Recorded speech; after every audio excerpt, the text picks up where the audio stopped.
अस्सलाम वालेकुम दोस्तों, मैं हूं आपका होस्ट हाशिम नियाजी और आप हमारा प्रोग्राम फिल्मी सफ़र देख रहे हैं। तो दोस्तों, आज जिस शख्सियत के बारे में हम गुफ्तगू करेंगे फिल्मी सनत के हवाले से, बहुत बड़ा नाम, एक ऐसा वर्सटाइल एक्टर शायद पाकिस्तान में ना आया हो जितने खूबसूरत किरदार इस एक्टर ने किए हैं। इस कदर खूबसूरत कि उनको जो भी किरदार दिया गया उसमें वो डूब गए।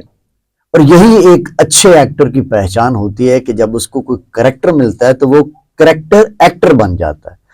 और यही बात इस एक्टर के बारे में थी। वेल एजुकेटेड, अच्छी उनकी एजुकेशन थी, ऑब्जर्वेशन बहुत अच्छी थी। उनको जो रोल दिया उन्होंने बाकमाल कर दिया। लंबा चौड़ा तारुफ नहीं करवाऊंगा दोस्तों। तो मैं जिस एक्टर, वर्सटाइल एक्टर की बात कर रहा हूँ जी, ये अफजाल अहमद साहब थे। इसके हवाले से सैयद साजिद जज़दानी साहब से मैं गुफ्तगू करूंगा कि उनके पर्सनल शेयर सैयद अफजाल अहमद के बारे में क्या थे, कितनी मुलाकातें हुई, और कोई एक आध ऐसा वाकया भी दोस्तों से शेयर जरूर कीजिए जो उनको मालूम ना हो। तो जी साजिद जज़दानी साहब। हाँ जी, बहुत शुक्रिया हाजिम साहब। आपने आज जिस शख्सियत का नाम लिया वो बड़ा हमाजहज शख्सियत थी। उन्होंने ना सिर्फ फिल्म बल्कि उससे पहले थिएटर से अपने कैरियर का आगाज किया। वो अलहमरा आर्ट काउंसिल में ड्रामे किया करते थे। उनके ड्रामा बहुत ज्यादा मकबूल हुआ। आज आखा वारिस शाह नो, उसमें उन्होंने वारिस शाह का रोल किया था और उससे उनकी शोहरत दूर दूर तक फैल गई। उसके बाद वो टीवी में आ गए। टीवी पे उन्हें मुन्नू भाई ने अपने खेल जजीरा में काम दिया, उच्चे बुर्ज लाहौर दे और इस टाइप के जितने ड्रामे, क्योंकि पीटीवी का इब्तदाई दौर था, ब्लैक एंड व्हाइट टीवी था, तो उसी में ही उन्होंने साबित कर दिया था कि उनमें फनी सलाहियतें बदरजा उत्तम मौजूद है। तो अफजाल साहब ने अपने कैरियर का आगाज, जैसा कि मैंने बताया, कि थिएटर से किया। थिएटर पे करते करते वो फिर टीवी पे आए। टीवी से जब देखा गया उन्हें अच्छे रोल करते हुए, तो फिल्म साज जो है, उस जमाने में एकेडमी तो कोई थी नहीं, बदकिस्मती से अब भी कोई नहीं है, तो लोग रुजू करते थे टीवी की तरफ या थिएटर की तरफ। तो थिएटर पर देखा, कई लोगों ने इनको और काम की तारीफ की। उसके बाद टीवी ड्रामा में जब देखा तो मजीद उनके दिलों में घर करते गए, तो फिल्म वाले भी उनकी तरफ मुतवज्जो हुए। तो इब्तदाई दौर में ही उन्हें फिल्मों में कास्ट किया जाने लगा और उन्हें मामूली नवीयत के रोल मिलते थे, यानी विलन पार्टी में चौथे पांचवें नंबर का विलन, जिसे कहें। भाइयों में अगर 4 भाई हैं तो उनमें एक भाई असद बुखारी है, फाजल भट्ट है, जग्गी मलक है, उनमें एक अफजाल अहमद। जी, ये आप बात कर रहे हैं 70 के दौर, 70 के जब ये आगाज किया। जी जी। लेकिन उनमें एक आग मौजूद थी, काम करने की सलाहियत मौजूद थी, एक लगन थी। वो चाह रहे थे उस खेप से निकलना, उस भीड़ से, विलन पार्टी के जो एक भीड़, जो हजूम था, उसमें से निकलकर अपनी एक मुमताज मुकाम हासिल करना चाहते थे। इसलिए भी कि वो एक ना सिर्फ फनी सलाहियतों से मालामाल थे, वो वेल एजुकेटेड थे, जैसे कि आपने बताया। वो एचएसएन के पढ़े हुए, पाकिस्तान में मेरे ख्याल फिल्मी सनत में वो वाहद एक्टर थे जो एचएससियंस अपने आप को कहलवाते भी थे, फख्र महसूस करते थे वो अपने तारुफ में कि मैं एचएसएन का पढ़ा हुआ हूं, यहाँ और कोई नहीं है। इसमें बाज़ दफा हमारी तकरार भी उनसे हो जाती थी। अच्छा। कि वो इस बात पे फख्र करते थे और दूसरे को डिग्रेड भी बाज़ दफा वो करते थे कि भाई पंजाबी में तू कितना पढ़े हुए हैं, वो किड़े स्कूल का तेरा ताल्लुक है, यानी उसको जरा कम असासे कमतरी में कर देना कि वो बंदा कहे जी मैं तो मजांगा हाई स्कूल का पढ़ा हुआ हूँ, तो मैं तो इचरा मॉडल का पढ़ा हुआ हूँ। तो अब वो बंदा नीचे आ जाएगा उसके, तो वो उसमें एक उनका स्टाइल बड़ा मशहूर था सिगरेट पीने का। ये स्टाइल जो आप मखसूस लोगों का हुआ करता है हमारे यहाँ करके, हाँ हमारे यहाँ मखसूस। हमारे खलील रहमान कमर साहब भी जो राइटर है नामवर, वो भी इसी स्टाइल से पीते। अब एक आदि बंदा को रह गया जो इस स्टाइल से पीता है। ये उनका एक खास स्टाइल था कि वो सिगरेट इस तरह लगाते थे जिससे ये बिल्कुल तासर नहीं मिलता था, ये इनका पड़ा हुआ बंदा है। इसी बात पर झगड़ा हो जाता था। मैंने एक दफा कह दिया एक मुलाकात में उन्हें, मैंने कहा आपका जो स्टाइल तो नहीं बताता कि आप एचिसन की, आप अब वो चूंकि वो चौकड़ी मार के बैठना, सोफे पे टांगे रख के बैठ के गुफ्तगू करनी, जिस तरह बिल्कुल हमारे हमारे यहाँ शहरी जबान में कि यार इस बंदे को कोई मैनरिज्म का नहीं पता।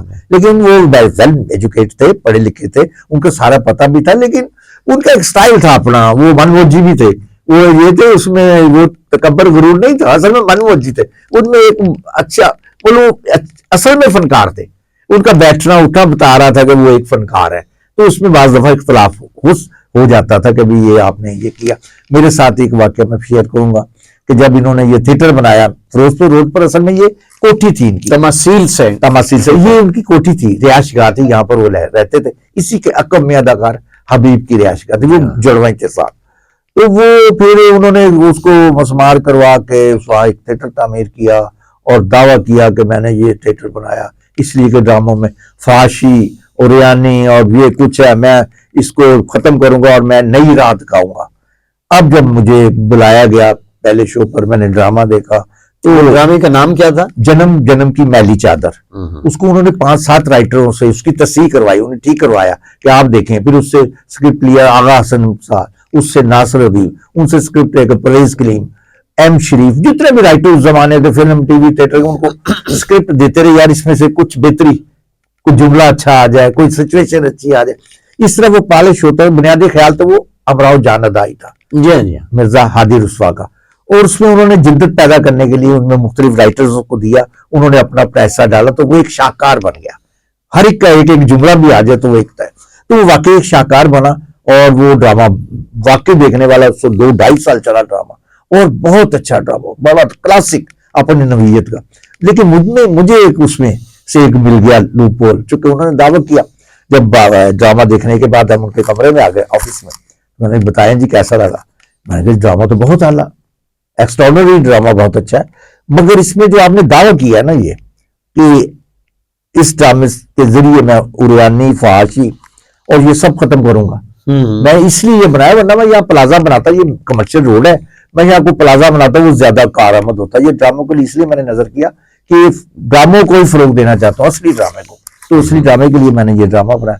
मैंने कहा आपने बहुत अच्छा किया, मगर उसमें आपने ये जो मुजरे और डांस डाले ना, ये लाहौर के ड्रामे की तारीख नहीं रही कभी भी। आपने फांसी का जुमलेबाजी में कुछ गलतियां होती होंगी, कुछ लोग कर भी जाते होंगे, उस जमाने में हालांकि मोहतात थे लोग, लेकिन फिर भी लोगों से जल्दबाजी में कुछ जुमला गलत भी निकल जाता था, जिसे फौज भी कहा जा सकता। मगर मैंने कहा आपने वाकई साफ सुथरा ड्रामा, लेकिन इसमें आपने जो मुजरे डाले, गाने डाले, इसके बाद ये सैलाब रुकने वाला नहीं। इट वॉज योर प्रेडिक्शन जी, मेरी प्रेडिक्शन, पहले मेरे अंदर से आवाज आई, पहली मीटिंग में ये बात हाँ जी, मैंने उन्हें कहा कि इसके बाद आपका ये ड्रामा तो चल जाएगा, मगर इसके बाद जो सैलाब आएगा उसको आप रोक ना पाएंगे। उसके बाद एक ऐसा रेला आएगा कि जिसमें ये सारा ड्रामा बह जाएगा, जो ड्रामा आज चल रहा फी जमाना। अफजाल साहब ने मेरी बात बड़े गौर से सुनी, एक सिगरेट का सूटा लगाया और भड़क उठे, आपने ये कैसे कह दिया, ये तो मेरी सिचुएशनें हैं गाने की, चूंकि ये मराव जानत शख्स है, तो जब मुजरा नहीं होगा तो बाजार कैसे होगा, ये बाजार का सेट लगाया, कोठे का सेट। तो नहीं, आपने, आपके पास तोजी है, आपके पास लॉजिक है, लेकिन इस बुनियाद पर अब लोग आगे से करेंगे जी, चूंकि उसने किया है तो मुझे भी इजाजत दी जाए, यानी सेंसर की पाबंदी नहीं होगी, इस ग्राउंड की होगी, वो लेगा, इस लेगा, वो उसको क्यों दी, वो मुजरे पैदा करेंगे आस्ता आस्ता, फिर इसको ये क्लब डांस आ जाएगा, फिर ये करते ये आगे ले जाएंगे। आज जो थिएटर है ये उसी का ही शाखसाना है। वो ड्रामा अगर ना होता या हिट ना जाता तो ये ड्रामे की इजाजत, गाने में हमारे यहाँ नहीं थी, कराची में एक आध गाना डांस रखते थे, लेकिन लाहौर में नहीं थे। हम बड़ी तवज्जुह से उसे देखा करते थे, हैरत से, कि वहाँ गाने भी होते हैं फिल्मों के, वो गाना बजना, उसमें डांस हल्का फुल्का। लेकिन ये तो बाकायदा अब तो पूरी सनत ही बदल कर रख दी उसने। तो उस पर अफजाल साहब चिढ़ जाते और मुझसे बहसते भी, और बड़े, मैं भी उनके जवाब दर जवाब भी, इस तरह हमारी बहस जारी रहती। लेकिन बहरहाल वो पढ़े लिखे आदमी थे, समझते थे इस बात को, माने। बाद में जब ये थिएटर खराब हुआ, थिएटर में वल्गैरिटी है, गाने हैं, फिर वो मानते थे। और उसके बाद मेरे साथ उनकी सुलह भी होगी, क्योंकि थोड़ी सी नाराजगी भी रही। हाँ, फिर उसके बाद मेरे साथ उनकी बड़ी मोहब्बत आखिरी दम तक। जब वो अपना बीमार हो गए थे, इनको फालिज का हमला हुआ, तो बाकायदा बड़ी हमारी बैठना, आवाज नहीं निकल रही, लेकिन चूमना, प्यार करना, सर पे हाथ फेरना, पास बैठा लेना और रो रो कर गले लगा लेना, मुझे तासर होता था कि वो अपनी गलती को तस्लीम कर रहे हैं, कि मैंने उस वक्त जो आपके साथ ये बहस करता था वो गलत थी। और वाकई वो बड़े इंसान थे जो अपनी गलती को तस्लीम करते हैं, जो अपनी बात को मानते हैं। तो मैं समझता हूँ कि वो बड़े फनकार थे, और ऐसे फनकार मुद्दतों पैदा नहीं होते। अच्छा साजिद साहब, अब उनकी कुछ फिल्मों के जो कैरेक्टर्स उन्होंने किए बड़ी अच्छी, वो जरा बताइएगा कि कौन कौन से कैरेक्टर अफजाल साहब ने। अफजाल साहब एलियस चिट्टा, अफजाल चिट्टा के नाम से इंडस्ट्री में मशहूर। जी बिल्कुल, उन्हें चिट्टा के नाम से याद किया जाता है, क्योंकि बहुत सफेद कलर था उनका, व्हाइट कलर था, और उनको अफजाल चिट्टा ही कहकर फिल्म इंडस्ट्री वाले तो चिट्टा या चिट्टिया इस तरह आवाज देते थे, लेकिन अफजाल चिट्टा ही था, बाकी वो चिट्टा था। और मैं समझता हूँ कि उसने जो रोल किए वो मैंने जैसा कि बताया कि पहले ही ट्राइगर में विलन और वो निसफ विलन शामिल है कि उसका हाफ विलन का वो छोटा रोल, उसके बाद उन्होंने नवाया विलन के रोल भी था। फिल्म देख लें इब्तदाई दौर की 70 की दहाई में उन्होंने मेन रोल किया, दिलजीत मिर्जा ने उन्हें मेन विलन के रोलों में भी लेना शुरू कर दिया जिससे उनकी पहचान हुई। उन्होंने अपने तकिया कलाम भी बनाए, जैसे खतरनाक फिल्म, ये ब्लैक एंड व्हाइट का दौर था, उसमें उनका बाकी विलन भी थे, मुस्तफा कुरैशी भी थे, मुनव्वर सिद्दीकी और लोग भी थे, लेकिन उनका स्टाइल जो था सिगरेट का वो जो अंदाज, no problem, just no problem, वो जो कहने का अंदाज था, वो लोग कहते हुए सिनेमा से बाहर आते थे, no problem, just no problem, वो एक अपना एक स्टाइल था इनका। तो इन्होंने विलन में एक नई जहत मुतारफ कराई कि विलन जो होता है हमारे यहाँ वो डिसफिगर बंदा होता है, नहीं होता तो उसको बना दिया जाता है, उसको कट लगा देते हैं मेकअप मैन, उसकी मूछें टेढ़ी मेढ़ी लगा देते ताकि वो बुरा लगे, आंख बड़ी कर दी, छोटी कर दी, इस तरह उसका गेटअप किया जाता है। लेकिन अफजाल साहब इतने खूबसूरत शख्सियत के मालिक थे कि इतना खूबसूरत विलन सब कॉन्टिनेंटल में नहीं आया होगा कि चिट्टा जिसे कह रहे हैं नाम से, तो वो अपनी उस रंगत के वजह से भी उसने अपने आप पर ये दाग नहीं लगने दिया, बुरे रोल को उसने जल्दी से मिटा दिया। उन्होंने परवेज मलिक साहब, नजरुल इस्लाम और दूसरे जो बड़े डायरेक्टरों की फिल्मों में काम किया तो उसमें उन्होंने बाप के रोल किए, शबनम के, नदीम के गुमनाम देखे, और दूसरे इनकी जो फिल्में सच्चाई, अनमोल, ये जो फिल्में परवेज मलिक साहब की थी उसमें उन्होंने करेक्टर रोल कुछ मिलने शुरू हो गए। उस जमाने में अलाउद्दीन भी जिंदा थे, मगर मैं समझता हूँ कि अलाउद्दीन ने भी नक्श हायकारा है। अच्छा, वो जो खास टिपिकल करेक्टर के हवाले से जो मैं बात आपसे पूछना चाह रहा हूँ, जो उन्होंने बिल्कुल ओल्ड लिए थे अपने, और वो बिल्कुल करेक्टर, मतलब ये आदम करेक्टर, आप ये आदम का मलंग देखें तो लुड्डी जा रहा है बाजार हुसैन में, नंगा है, धोती सिर्फ पहनता है, तो मस्त मलंग जिस तरह धोता है, बस वो दवाले डाले जा रहा है, आगे आगे घूम रहा, बड़ा मुश्किल रोल। जीरा साईं, देखे राजू राकट का आए और आगे भी आए, जिसमें भी देखे उनका कहता मेहंदी में देखे तो बाप बना, अंजुमन के एक शरीफ बाप, यानी उसमें विलन की शेप बिल्कुल ही शेड ही नहीं है, उसमें बिल्कुल एक शरीफ बाप है, और रोने धोने वाला रोल है जिसमें उसने बाप बेटी का मुकद्दस रिश्ते देखे, बैरोक्रेट देखे, ऐसा बैरोक्रेट लगे, बैरोक्रेट तो उसको सूट पहनने की देर थी, बैरोक्रेट बना बनाया था वो, उसका बैठने का स्टाइल, उसका बोलने का हम तुम, और जो तकरार उनकी नवाबों वाली, वो तो था बना बनाया ही, सेठ था, नवाब था, तो बहुत आला रोल किए उन्होंने अपने ऊपर छाप नहीं लगने दी, यंग किए, ओल्ड किए, और उन्होंने हीरो भी, पुत्र फन्ने खां देखे ना, जोड़ तोड़ द बादशाह, अलाउद्दीन में थे, फन्ने खां बने, उन्होंने लकीर मार दी। मैं कहता हूं उससे आगे फन्ने खां कोई बन नहीं सकता था, मगर अफजाल साहब ने उनके बेटे का रोल अदा करके पुत्र फन्ने खां में उन्हीं का स्टाइल, तो लगा उन पर तारी हो गया। वो मेरा ख्याल है वो जो सिगरेट का स्टाइल, वो फन्ने खां ने उनको ये बना दिया, फन्ने खां, वो एंड तक मरते दम तक फन्ने खां रहे, वो फन्ने खां से बाहर नहीं आए। उसके अलावा भी उन्होंने बड़ी की नन्ना की फिल्म थी, उनमें भी उन्होंने बड़ा अच्छा रोल किया था, वड्डा थानेदार साहब, और उसमें दोस्ती दुश्मनी थी, उसमें बड़े, और सब में बड़े नफीस, एक तो लिबास बहुत आला पहनते थे, बड़े साफ सुथरे इंसान थे, तो जचते बहुत थे, जो भी रोल किया, माशकी के वाले तो माशकी लगा, जमादार का रोल में तो जमा लगा, ये जमादार, ये बंदा है ही नहीं, वो अफजाल चिट्टा जो नवाबी, वो उसमें है ठाठ बाट, उसमें लचक इतनी है कि वो घूम, और अगर उसे नौकर का किया तो लगा नौकर है, मालिक बना तो सेठ ऐसा बना के लगा यही सैदल, असल में यही दाऊद है, यही पुलिस है।